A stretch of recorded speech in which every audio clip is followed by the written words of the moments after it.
it's Nurmeet. Welcome back to my channel. This is Red Luna Journal.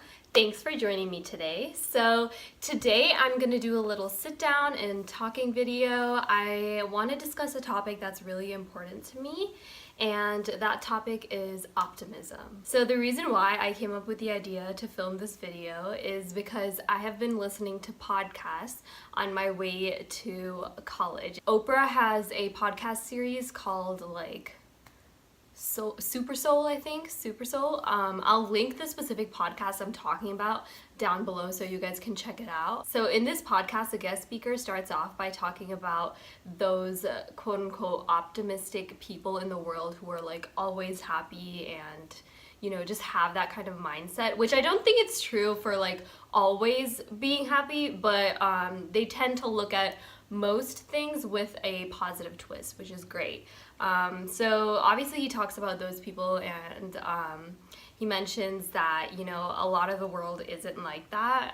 I'm not like that. I'm definitely not optimistic naturally. I'm not a pessimist either. I want to say I'm a realist, but I'm kind of in the middle. Like, it just depends. It depends on my mood. Also, I go through phases. Like when something bad or sad is happening, I'll go through my phase of like pessimism, and then I'm like optimism. So it really depends, and I'm sure most of us are like a mix. We're not like one or the other. So he was talking about a couple of studies that him and his organization have kind of hosted with these groups of people, and these individuals were genetically known to be pessimistic individuals. So he did the study with a younger child and then an elder man who was like 80 years old, and the study showed that if you took part in the process that he was describing, which I'll get into later, after 20 days of implementing that process in your daily life, the child was turned from a born pessimist to an optimist. And surprisingly enough, same with the elder man as well. This man who had been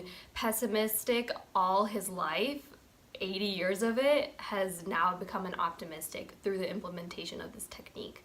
So I kind of wanted to share it with you guys because I'm definitely gonna try to take something out of this podcast and try to implement it in my life. Obviously everything takes work. It's not gonna happen in one day, but I just think it's something interesting to think about if you guys are, going through a lot of stuff and just life, everyone goes through life and there's always ups and downs of it. It's just kind of an interesting mindset to have. So the technique that the guest speaker talks about is listing positive things throughout your day.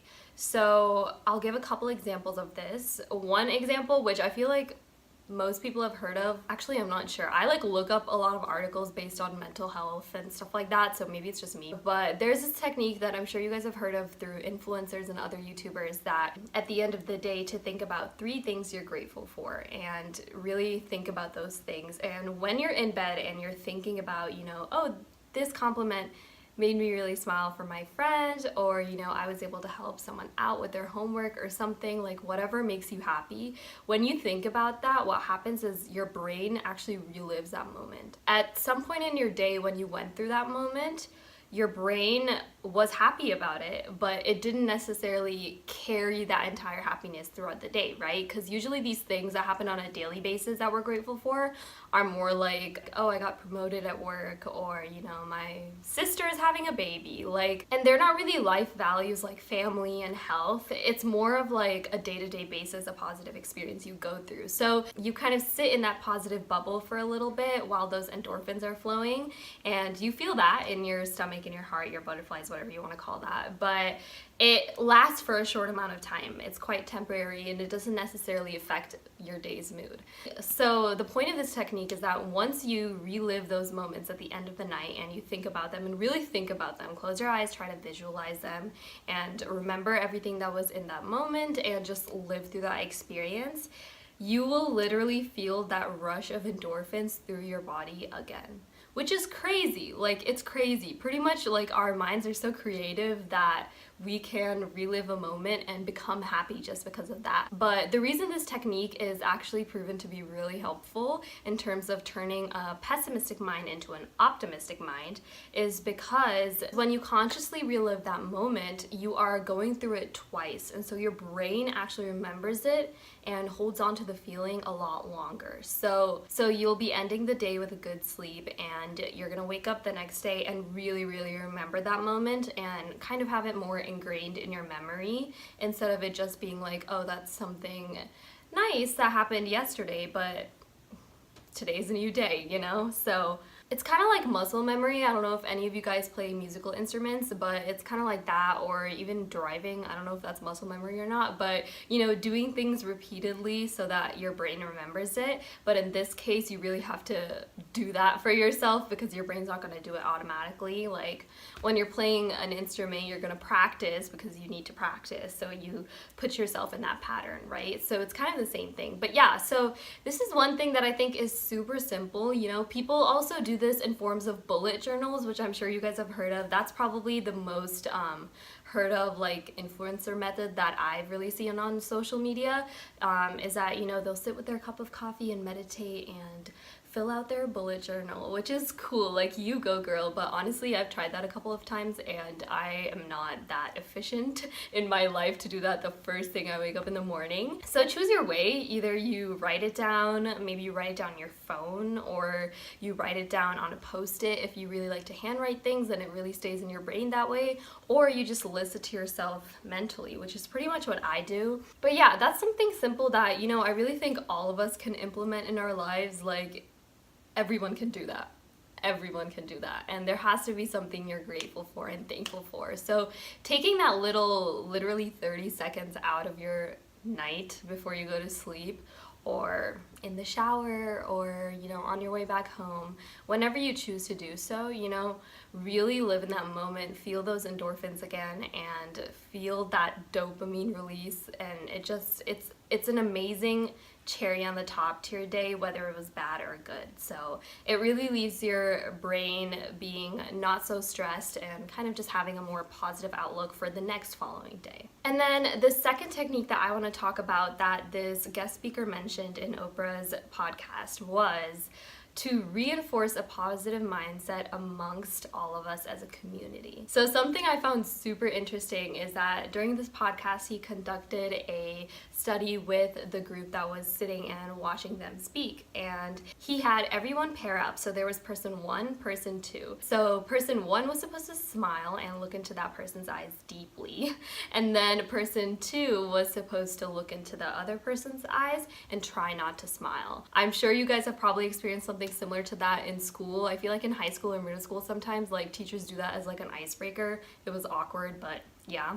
And obviously, as expected, most people were not able to hold their smiles because smiles are contagious, just like yawns. So the whole point of that technique is to really demonstrate how we as human beings really soak in others' body language and moods. So when someone else is smiling next to you or laughing, you can't help to laugh. When someone yawns across the room, your yawn reflex gets triggered. And usually if you have research on yawns specifically, it's not really because you're tired, it's just because you saw a person do that. And so your body's merely reflecting that image. So I found this case super interesting because I feel like when we think about optimism and just things in general about mental health, oftentimes we tend to only look within ourselves because we think that's the most important. But a lot of what happens in our mind is a product of the external world. So for example, if you're in the airport and one of the airport workers or the air hostess comes up to you and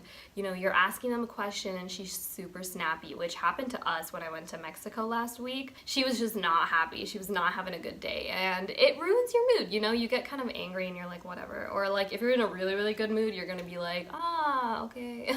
So the guest researcher did another study, and this is the one I find the most interesting. He and his team went to a hospital, and a hospital is, a high conflict area. Doctors are under stress. Everyone's under stress because there's people almost dying coming through the door, right? There's the ER, the OR, and all these critical units for doctors to really save people's lives. Most of the people that are in hospitals, either patients or the people who are treating them, are stressed. They're running on that high energy, right? Someone's trying to save their life, someone's angry, or someone has gone through pain and whatever.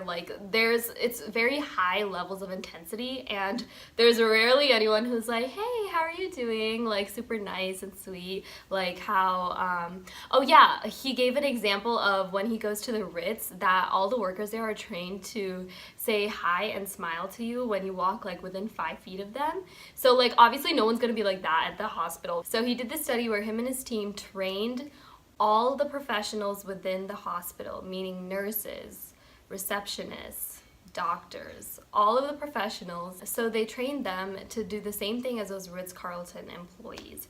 Basically, all of them were to smile and say hi every time they saw anyone within 5 feet. So after a month of running this study, it was found that they actually were able to decrease a lot of the pain medications for patients, which is such an interesting thought. Like by consciously producing this optimism and this positive environment within a group of people who were hurt and, you know, needed time to heal and go through rehab or whatever, were taking less pain medications because of that culture that was spreading positivity.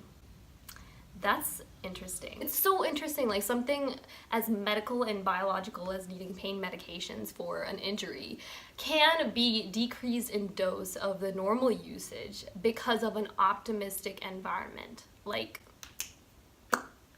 what? Reinforce that positivity around within your community, because obviously as humans, you know, we tend to be selfish whether you admit it or not. So you complimenting a stranger on their outfit or smiling at someone and waving hi is pretty much going to have a ripple effect if you think about it. You say something nice to some person feels good about it, says something nice to another person, and it goes on and on and on. So in general, our community and our society as a whole can begin to be more optimistic and just support a really positive environment, which doesn't hurt. In the world we live in today with social media and bullying, haters, cyber stuff, you know, it's really helpful to have a little bit of a positive outlook on certain things. So I want to challenge you guys to do these steps as well in your daily lives. Really be grateful and thankful for where you are and what you have, because there are always people who have less and are in way worse situations, and everyone knows that, but you know, it's not a bad thing to remind ourselves of that every once in a while. And then also try to compliment or say hi or be nice to someone a couple times a day. You know, you don't have to say that to everyone if you're not like that naturally, but if you're walking past someone and you happen to make eye contact, or you really like someone's shoes but you don't know them, just do it. If you guys have ever had a stranger come up to you and say something nice about you, you know that it feels really good. You're just like, oh, what? Like, it's so cool because it's like not even someone who had to say it or whatever. So do that, you know, make someone's day more positive, because that'll make your day more positive for giving back to the community. So yeah, that was kind of a cheesy outro, but you know, this is something I feel that's really important. And just in general with our kind of teenage mindsets, I'm not a teenager anymore, but that kind of self-deteriorating mindset that's a result of social media and other things, like I just think it's important for us to take the time out and just try to be really more happier and accountable human beings for our community. So with that being said, I'm gonna end this video here. If you guys liked it, please give it a big thumbs up, and don't forget to follow me on Instagram, just at RedLunaJournal, and subscribe to my channel if you're new here and you like this video. I have other videos like this as well, so go ahead and check them out, and I'll see you guys in my next video. Bye guys!